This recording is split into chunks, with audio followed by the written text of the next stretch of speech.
বুজি পালে নহয় আপুনি মাটিক তাৰমানে আৰু যত্ন ল'ব লাগে আমি এভেইলেবল যিবিলাক আমাৰ ফল মূল আছে বাৰীত এইবিলাক খোৱালে হৈ যাব বেলেগ যে কিনি আনি বহুত বস্তু দামী বস্তু খুৱাব লাগে সেইও নহয় মাহ চলি আছে 11 মাহ চলি আছে ন এতিয়া 9 মাহৰ পৰা 12 মাহৰ ভিতৰত এটা হোম ভিজিট ষষ্ঠ গৃহ পৰিদৰ্শন এইটো গৃহ পৰিদৰ্শন কৰিব লাগে তাৰমানে আহি আৰু তোমাকতো পাওঁৱে মাহে মাহে আমি চেণ্টাৰত মাতি নিওঁ কিন্তু ঘৰত আহি অভিভাৱকৰ লগত কথা আলোচনা কৰিব লাগে ল'ৰা শিশুটো তাৰমানে কেনেধৰণৰ বৃদ্ধি হৈছে কেনে হেৰি কৰিছে আৰু এয়া হেৰিটো খাদ্যবিলাক ইয়াৰ যতন কেনেকৈ লৈছা তাৰ ওপৰতে কিছু কথা আমি আলোচনা কৰিম এতিয়া ইয়াৰ বয়স হৈছে 11 মাহ তুমি কি খুৱাই আছা বৰ্তমান ৰাতিপুৱা লুথৰি দুপৰীয়া খিচিৰি আৰু আবেলি লুথৰি 3 টাইম মেইন আহাৰ তাৰমানে 3 টাইম খোৱা এনে উপৰুৱা আহাৰো দিয়া নে কিছুমান ফল মূল দিয়া হয় ন ঠিকে আছে তুমি যিখিনি খুৱাই আছা আৰু কি খুৱাইছা সেইটোতো তুমি নিজৰ হেৰি মতে খুৱাই আছা হয়নে কিন্তু ইয়াতে কিছুমান আমাৰ খাদ্যৰ তালিকাৰ কিছুমান গাইডলাইন আছে তাৰমানে এইটো বয়সত কি বস্তু আমি খাদ্যত এড কৰিব লাগিব খাদ্য আমিতো খিচাৰিও খুৱাওঁ লুথুৰিও খুৱাওঁ কিন্তু কেনেধৰণে বনাব লাগে বস্তুটো তৈয়াৰ কৰিব লাগে খিচাৰিখিনি কি বস্তু তাতে এড কৰিব লাগে সেই ওপৰত মই আপোনালোকক অলপমান কম মন দি শুনিব হা আপোনাৰ শিশুটো 1 বছৰ বয়সৰ ফালে আগুৱাই গৈ আছে বাবে শিশুটি বহু খৰতকীয়াকৈ বৃদ্ধি পাব তাৰমানে এতিয়া 11 মাহ হ'ল 12 মাহ পোৱাৰ লগে লগে 1 বছৰ হ'ব আৰু এইখিনি সময়ত দ্ৰুত গতিত বৃদ্ধি হয় শিশুটি সেয়ে শৰীৰৰ পুষ্টিৰ চাহিদাও বাঢ়ি গৈ আছে সেইবাবে খাদ্যৰ পৰিমাণো বঢ়াব লাগিব ওখ হ'বলৈ হাড় আৰু পেশী বাঢ়িবলৈ মগজু বৃদ্ধিৰ কাৰণে খোৱা বোৱাও বৃদ্ধি কৰিব লাগিব এইখিনি সময়ত তাৰমানে খুব খৰতকীয়াকৈ শিশুটিৰ বৃদ্ধি হয় এতিয়াতো গম পাইছেই এতিয়া আঁঠু ল'ব হয়নে নহয় অ'ত ধৰি থিয় দিব সেইকাৰণে ইয়াক খাদ্য বস্তু বহুত প্ৰয়োজন হয় তাৰমানে সেইকাৰণে সেইমতে শিশুটিক খুৱাব লাগিব এতিয়া আপোনালোকৰ শিশুটিৰ দিনটোত অতি কমেও 3 বাৰ কৈছেনে তুমি 3 টাইম দিয়া বুলি কৈছা গধূলি ৰাতিপুৱা দুপৰীয়া এই 3 টাইম 250 মিলিলিটাৰ জোখৰ বাতি এটাত তাৰমানে ইয়াক আহাৰ দিওঁতে খাদ্যটো যিটো দিবা সেইটো এটা বাতিৰ বা যিকোনো এটা সাজ তাৰমানে এটা এক্সট্ৰাকৈ এটা জোখৰ 250 মিলিলিটাৰ জোখৰ এটা বাতি এক্সট্ৰাকৈ তাৰমানে আমাৰ ঘৰৰ মানুহৰ লগত নহয় এক্সট্ৰা এটা বাতি ল'ব লাগিব সেই বাতিটোতে প্ৰধান 3 বাৰ আহাৰটো ৰাতিপুৱা দুপৰীয়া আৰু ৰাতি খুৱাব আৰু মাজত লঘু আহাৰ এই ক'লা ফল মূল জাতীয় আৰু যিকোনো 3 টাইম দিব লাগিব আৰু তাৰ মাজতে লঘু আহাৰ ফল মূল জাতীয় বস্তু তাক দি থাকিব লাগিব সি খাই থাকিব সকলো প্ৰকাৰৰ খাদ্য পৰিমাণ বাঢ়িব এতিয়া তাৰমানে পৰিমাণটো অলপ হৈ আছিল আগতে এতিয়া অলপ বাঢ়ি গৈ থাকিব পৰিয়ালত ৰন্ধা খাদ্য শিশুটিৰ খাদ্য তালিকাত অন্তৰ্ভুক্ত কৰিব পৰিয়ালৰ আমি মানুহ ডাঙৰবিলাকে যিবিলাক খাওঁ খাদ্যৰ তালিকাত তাৰমানে শিশুটিকো এই সকলোবিলাক খাদ্য এড কৰিব লাগিব এতিয়া কি খাদ্য এড কৰিব লাগিব মই কৈ আছোঁ শিশুটিৰ মাছ মাংস কণী স্থানীয়ভাৱে উপলব্ধ সতেজ শাক পাচলি দিব বিশেষকৈ গাঁৱৰ সেউজীয়া শাক পাচলি যেনে কচু পালেং শাক ঢেকীয়া মেথি শাক কবি আদি তাৰমানে এইবিলাক ইয়াতে কি খুৱাইছা তুমি খিচাৰীত গাজৰ খুৱাইছা এতিয়া তাৰমানে বয়সটো হিচাপত মাছ মাংস কণী আৰু সেউজীয়া শাক পাচলি এইবিলাক সকলো তাৰমানে খাদ্যটোত এড কৰিব লাগিব তেতিয়াহে সি সঠিক পুষ্টি পাব সেইকাৰণে তাৰমানে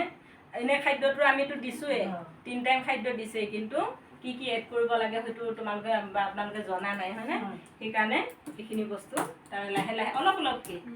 কণী হওক মাছ হওক মাংস হওক সি যেনেকৈ ধৰণৰ এতিয়া মাংসৰ চুপ বনাই দিব অলপ ডাঙৰ মানুহে খোৱাৰ লগত অলপ এক্সট্ৰাকৈ ৰান্ধি দিব লাগিব কণী অলপ কুহুম দিব সেনেকৈ তাৰমানে খাদ্যত এড কৰি দিব ভিটামিন A C আৰু আইৰণ থকা ফল যেনে আম পকা অমিতা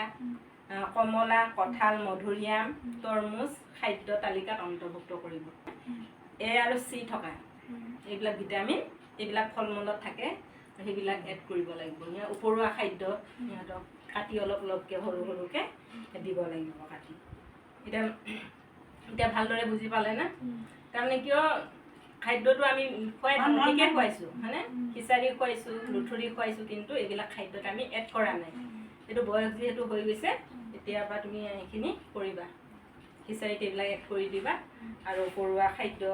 হেৰি কৰি দিবা তাৰমানে সিহঁতে তেতিয়াহে পুষ্টি পাব সঠিকভাৱে তাৰমানে স্বাস্থ্যটো হেৰি হ'ব ভাল হ'ব বৃদ্ধি হ'ব মগজু বিকাশ হ'ব স্বাস্থ্যটো এতিয়া অলপমান এইখিনি সময়ত অলপ ক্ষীণাব খাদ্যটো যতন ল'ব লাগিব কাৰণ এইখিনি 1 বছৰ হ'ব গৈ আছে খাদ্য ঘনত্ব বৃদ্ধি কৰা সঠিক নিয়ম আৰু সময়মতে প্ৰতিদিনে খোৱাৰ অভ্যাস গঢ়ি তুলিব এতিয়া একেদিনাই নাখাব সেইখিনি বস্তু অলপ অলপকৈ আজি অলপ কালি অলপ মাছৰ হেৰি সেনেকৈ অলপ অলপকৈ ইয়াক বহুত তাৰ যত্ন কৰি অলপ অলপ খুৱাওঁতে খুৱাওঁতে যেতিয়া খাব সি আৰু খাবলৈ আৰম্ভ কৰিব এতিয়া ঘৰত আহাৰ নিয়ম অনুসৰি যদি আপুনি খুৱায় তেন্তে শিশুটি পেট ভৰি থাকিব শিশুটি বৃদ্ধি সঠিকভাৱে হ'ব আৰু শিশুটিক বাহিৰা আহাৰ দিয়াৰ কোনো প্ৰয়োজন নাই এইখিনি বস্তুৱেই আচলতে বাহিৰা আমি এই কিনি অনা দামী বস্তু বজাৰত যিবোৰ পায় বা হেৰি ফাৰ্মাচীত যিবোৰ পায় ভিটামিন জাতীয় সেই বস্তু খুৱাব নালাগে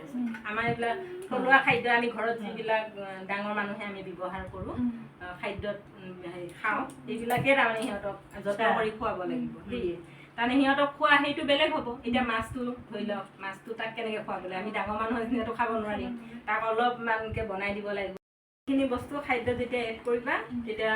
ইয়াৰ মগজু বৃদ্ধিৰ লগতে স্বাস্থ্যটো ভাল হ'ব আৰু ওজনবিলাক মই ওজনটো ল'ম এতিয়া ইয়াতে ওজনো ল'ম যোৱা মাহততো তাক ওজন লোৱা হৈ গৈছে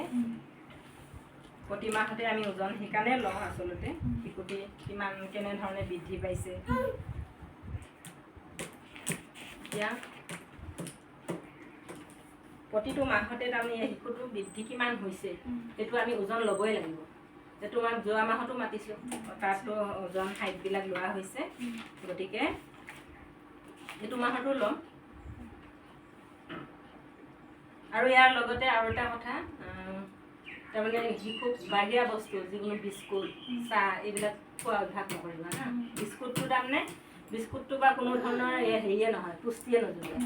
বিস্কুটটো দি কোনোদিন নথবা ফল মূলে দিবা অলপ কাটি দিবা কল আপেলটো অলপ সিজাই পেলাই অলপ হেৰি কৰি দিবা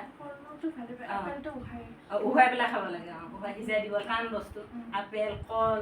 আৰু এনেকুৱা বিলাহীও দিব পাৰি সৰু টুকুটু কৰি গাজৰ কুটুকুটুকৈ সি খাই থাকিব সৰু সৰুকৈ দিব লাগে সি মাজে মাজে এতিয়া বুটলিও খাব এটা এক্সট্ৰা বাতি তাৰমানে অলপ দি দিবা কলম লাগিব কলম লিখিব সি কলম এইবাৰ ওজনটো যিখিনি মানে এইবাৰ যোৱা মাহত তাৰ ওজন আছিল 9 কেজি 800 আছিল 75 হাইটটো এতিয়াও ল'ম যিদৰে কৈছোঁ এনেদৰে খাদ্যটো তুমি খোৱাবা শিশুটো নিশ্চয় ভাল হ'ব আৰু যদি কিবা প্ৰব্লেম হয় সেইটোতো আশা বাইদেউ আছে NM বাইদেউ আছে আৰু ডক্তৰৰ পৰামৰ্শ ল'ব এতিয়া একো দেখাততো একো নাই প্ৰব্লেম ঠিকে আছে ওজনটো যোৱাবাৰো ঠিকে আছে এইবাৰো ঠিকে থাকিব মই এবাৰ ওজন আৰু হাইটটো ল'ম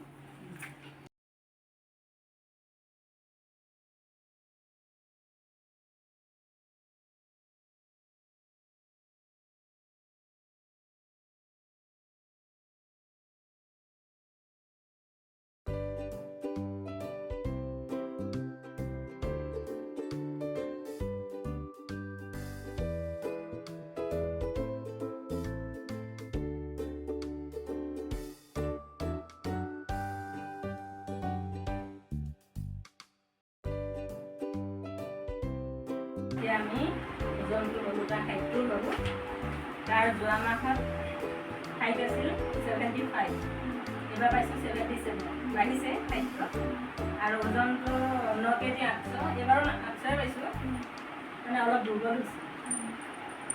খাদ্যটো সেইকাৰণে সঠিকমতে খোৱাবা মই ইয়াতে যিখিনি খাদ্য এড কৰিব কৈছোঁ সেইখিনি খাদ্য ভালদৰে খোৱাবা আৰু সঠিকভাৱে ওজনটো বৃদ্ধি পাব এতিয়া মই তোমাক এই ৰেফাৰেঞ্চৰটোৰ মানে হেৰিটো দেখুৱাই দিম বাচ্চাটো সঠিক আছেনে নাই 77 পালোঁ 77ত নৰ্মেল হ'ব লাগে 8 কেজি 400 নৰ্মেল থাকে আৰু 8 কেজি 400 হ'লে ইয়াৰটো ভালেই হয় ইয়াৰ আছে এতিয়া কি হ'ব 9 কেজি 800 ঠিকে আছে তোমাৰ শিশুটো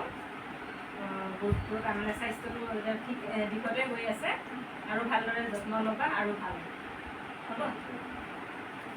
বুজি পালে নহয় আপুনি নাতিক তাৰমানে আৰু যত্ন ল'ব লাগিব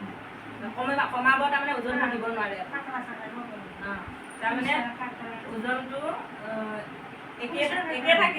আছে এইবাৰ অলপমান তাৰমানে এটা স্বাস্থ্যটো অলপ দুৰ্বল মানে অলপ অসুখ হ'ব মানে বাহিৰা খাদ্য খোৱাটো তাৰমানে এটা হেৰি হোৱা নাই খাদ্যটো ভালদৰে খুৱাব ভাল হ'ব ঠিক আছে ৰস খুৱাব লাগিব মাংস মাছ আমি এক্সট্ৰাকৈ তাত কোনো হেৰি মছলা পাতি নিদিয়াকৈ মছলা নিদিয়াকৈ তাৰমানে চুপ বনাই খুৱাব চুপ বনাই খুৱালে স্বাস্থ্যটো ধুনীয়া হ'ব বেমাৰ আজাৰৰ পৰা দূৰত থাকিব এতিয়া ঘৰত আমি মাছ মাংস খাওঁ সৰু ল'ৰাটোৰ কাৰণে অকণমান কুকাৰত অলপ চুপ বনাই খুৱাই দিলে একো প্ৰব্লেম নহয় ঠিক আছে ফল মূলো খুৱাই থাকিব যিখিনি আনে ঘৰত যিখিনি আৰু লোকেল আমি